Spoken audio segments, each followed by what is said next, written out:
Olá, sexto ano. Vamos para a nossa segunda aula sobre a crise no sistema feudal. Na aula anterior, nós vimos dois motivos, dois fatores importantíssimos que causou a crise do feudalismo: a fome e as pestes. Vocês perceberam que uma estava relacionada à outra, mas nós temos ainda mais um elemento importante que gerou a crise do sistema feudal, que foi a violência, as guerras e também as revoltas camponesas. E é isso que nós vamos estudar na aula de hoje. Bem, as revoltas e as guerras. Então a Europa Ocidental, além da fome e das pestes, passou também por guerras e revoltas. E todos eles são fatores da crise do sistema feudal e esses fatores estão relacionados. Você se lembra da aula anterior? Aqueles que não morreram de fome ficaram muito enfraquecidos, o que facilitou ficar doente, contrair doenças. Portanto, uma coisa estava ligada à outra. E, somando a fome e as pestes, também gerava insegurança na população. Lembre-se que naquele sistema social do feudalismo, em que cada grupo tem uma responsabilidade, tem uma função, a responsabilidade de garantir a segurança e o sentimento, a sensação de segurança é dos nobres, os nobres os responsáveis em passar a segurança para a população.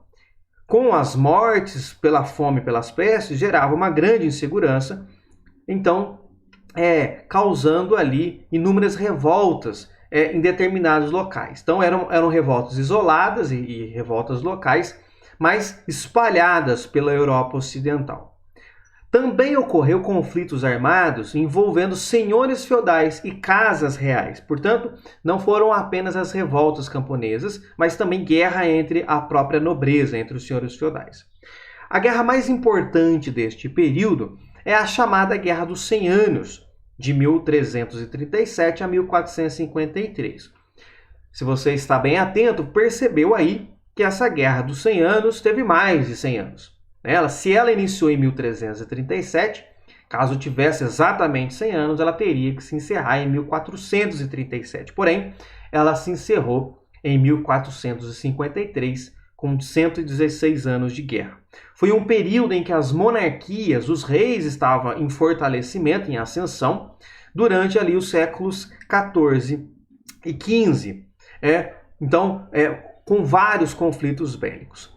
Essa Guerra dos 100 Anos ocorreu entre França e Inglaterra e durou, como eu já disse, 116 anos com a vitória dos franceses. Evidentemente que uma guerra de 116 anos ela não foi constante. E é claro também que quem começou a guerra, quem participou do início dela, não participou do fim dos conflitos. As lutas foram interrompidas nesses 116 anos por vários motivos. Então ela não foi uma guerra constante de 116 anos. Um dos motivos que interrompeu por diversas vezes os conflitos foi a peste negra. Porque França e Inglaterra, as envolvidas na guerra, sofreram muito com a peste negra, matando uma grande quantidade de pessoas num intervalo pequeno de tempo, portanto enfraquecia os seus exércitos, não tinham tropa suficiente para guerrear, portanto a guerra acabava sendo suspensa. A quaresma também era um período que era proibido pela igreja de ter confronto armado, portanto também era um período de suspensão da guerra. O motivo do conflito começou por conta da sucessão do trono francês. Esse foi a justificativa para o início da guerra, mas não foi o único. Havia também disputas por territórios de interesse dos dois países que eram estratégicos economicamente. Agora, prestem bem atenção para nós entendermos a questão da sucessão do trono francês. Preciso de muita atenção aqui. O Filipe de Valois vai ser proclamado rei da França. Ele vai ser proclamado rei da França quando o rei Luís IV morre, sendo o último da dinastia dos Capetos. O rei Luís IV morre sem ter filhos, homem. Porém, o Luís IV, o Carlos IV, melhor dizendo, tinha uma filha que se casou com um representante da família real inglesa. Isso era muito comum, as famílias reais se casavam entre si. E desse casamento nasceu Eduardo III, que neste momento que nós estamos falando da guerra, já era rei da Inglaterra. Perceba então que Eduardo III era neto de Carlos IV. Bem, se Eduardo III era neto de Carlos IV e Carlos IV morreu sem ter filhos, quem tinha direito ao trono? Provavelmente, em tese, teoricamente, o Eduardo III, o rei da Inglaterra. Mas então por que o Felipe de Valois vai assumir, já que o Eduardo III se considerava herdeiro do trono francês? A questão é que o Eduardo III ele era, sim, herdeiro do trono francês, porém por linhagem materna. Ou seja, era sua mãe que era filha do Carlos IV. Mas na França existia uma lei chamada Lei Sálica, que nós já falamos sobre ela em matérias passadas, que impedia a sucessão do trono por linhagem materna. A Lei Sálica dizia que só poderia assumir o trono se o herdeiro fosse por linhagem paterna. O Eduardo III era herdeiro do trono por linhagem materna. Portanto, a Lei Sálica vai ser a justificativa para não entregarem o trono para o Eduardo III, uma vez que estariam então entregando o trono para um inimigo, para um rival. O trono da França sendo entregue para o rei da Inglaterra. E aí o rei da Inglaterra seria rei dos dois países. Usando então a Lei Sálica como justificativa, que era uma lei muito antiga na França, eles não vão entregar o trono para o Eduardo III e vai escolher um rei para governar a França, e o rei escolhido vai ser o Felipe de Valois. Então ele assume, e aí as disputas políticas serão ampliadas cada vez mais, haverá um aumento de impostos desses países, e além disso, os reis da Inglaterra que virão posteriormente, de Eduardo III em diante, cobiçavam muito uma região que pertencia à França, chamada Flandres. Era uma região que era rica por ser um centro de produção e comércio de lã. Portanto, era uma região que valia a pena investir. Então, há o início do conflito da Guerra dos 100 Anos. A Inglaterra já começa anexando territórios pertencentes à França, inclusive Flandres, que era uma região estratégica e muito rica da França. E as batalhas da Guerra dos 100 Anos, todas elas, durante os seus 116 anos, todas ocorreram no território francês. Por uma razão muito simples, como vocês sabem, a Inglaterra pertence, ela está numa ilha. Então, para que os franceses pudessem atacar a Inglaterra, teriam que ter ali embarcações, uma marinha que tivesse força suficiente para atravessar o Canal da Mancha, enfrentar a marinha inglesa para poder desembarcar no território inglês e atacar o território. Os franceses não tinham essa marinha. Já os ingleses tinham condições, tinham facilidade de atravessar o Canal da Mancha e atacar o território francês. Portanto, a guerra basicamente era Inglaterra ocupa o território francês, domina o território francês, a França expulsa os ingleses. Mais um pouco, a Inglaterra retorna, ocupa o território francês, os franceses se organizam e expulsam os ingleses. Então a guerra vai ser 116 anos disso. A Inglaterra invade e a França expulsa. Nesse sentido, a maior parte dos conflitos foi vencido pela Inglaterra. Conquistaram a parte da Normandia, que também era uma região estratégica. No entanto, claro, depois de um longo período, após reviravoltas, os franceses recuperam a sua autonomia. E aí, o exército francês finalmente consegue expulsar os ingleses em 1453, exceto no porto de Calais. Vai ser ainda um ponto da França que os ingleses ficarão ocupados. Mas a Guerra do 100 Anos, ela é ainda mais interessante por conta de uma personagem que ficou muito famosa na Guerra dos 100 Anos, que é a Joana d'Arc. É uma grande personagem da Guerra dos 100 Anos, um grande destaque da Guerra dos 100 Anos, que era muito controversa, uma figura muito controversa e debatida, porque ela era considerada heroína por alguns e herege por outros. Vamos conhecer um pouco da história da Joana d'Arc na apostila de vocês, na página 38, tem esse texto falando sobre ela, que diz o seguinte, que a Joana d'Arc ela era filha de camponeses, nascida na região de Dormy, na região de Lorraine, na França, e ela era muito religiosa, e afirmava que desde os 13 anos de idade, os santos falavam com ela. Ela ouvia os santos falar com ela.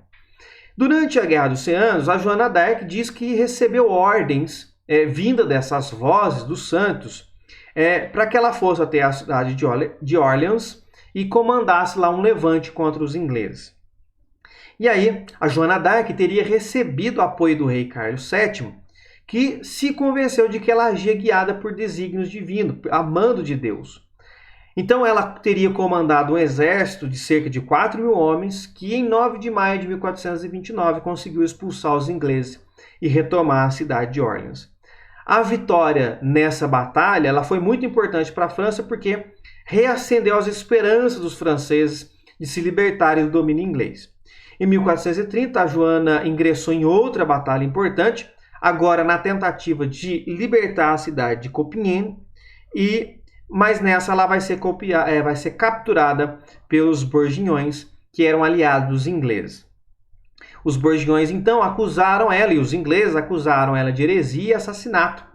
E ela vai ser então julgada na cidade de Rouen, considerada culpada em 30 de maio de 1431, recebendo a punição comum a todos que eram acusados de heresia pela Igreja Católica na Idade Média, sendo então queimada viva numa fogueira. Muitos séculos depois, já em 1920, a Joana d'Arc vai ser inocentada das acusações que foi feito a ela e vai ser canonizada pelo Papa Bento XVI. Então, é interessante a história dela, não só por ser uma camponesa, mas também por ser uma mulher camponesa que liderou o exército e foi vitoriosa em alguns exércitos. E aí, é claro, essa morte dela vai ser por interesse, por questões políticas, né? Já que ela estava ganhando mais popularidade do que o próprio rei francês, ele não fez questão nenhuma de salvar aí a Joana d'Arc. A guerra vai ter consequências importantes, como, por exemplo, o sentimento de identidade dos franceses e ingleses, ou seja, os franceses se identificando como franceses, como pertencente a uma nação francesa, os ingleses se identificando como um povo inglês, como uma nação inglesa. Outra consequência importante é o fortalecimento do poder do rei, do poder real, e o surgimento dos estados nacionais da França e da Inglaterra, ou seja, o nascimento deles como país, como uma nação, como Estado nacional. A guerra, gente, vai ajudar no fortalecimento do poder do rei por uma razão bem simples. Vocês se lembram que no feudalismo os exércitos pertenciam aos senhores feudais, então cada senhor feudal tinha o seu exército. O problema é que agora todos os senhores feudais da Inglaterra, por exemplo, têm um interesse em comum que é atacar os franceses. Os senhores feudais da França têm um interesse em comum que é atacar os ingleses. Porém, os seus exércitos individualmente não conseguiriam enfrentar esse inimigo. Era necessário, portanto, unificar o exército. Mas, ao unificar o exército, como cada senhor feudal é comandante do seu próprio exército, se cada um resolver fazer uma coisa, é claro que a guerra não vai dar certo. Era preciso ter um comando centralizado, alguém que comandasse todo o exército, para definir quais eram os objetivos, quais seriam as estratégias que eles adotariam nos conflitos. Então, claro que isso vai ser centralizado no rei, uma vez que ele tem um título de nobreza mais elevado. Portanto, basicamente que os senhores feudais começam a obedecer, deixar com que o rei determine as ações que seriam tomadas na guerra. Portanto, à medida que o rei fortalece o seu poder, os senhores feudais, a nobreza enfraquece o seu poder. Portanto, há uma diminuição do poder da nobreza, que sozinhos já não conseguiam defender o seu território. Portanto, quando os senhores feudais entregavam seu exército para o rei e aceitavam o comando do rei, foi por uma necessidade. Sozinho não dariam conta de defender seus territórios. Precisavam unificar os exércitos para defender seus territórios. E é claro que aí era necessário dar o comando para que uma pessoa só fizesse.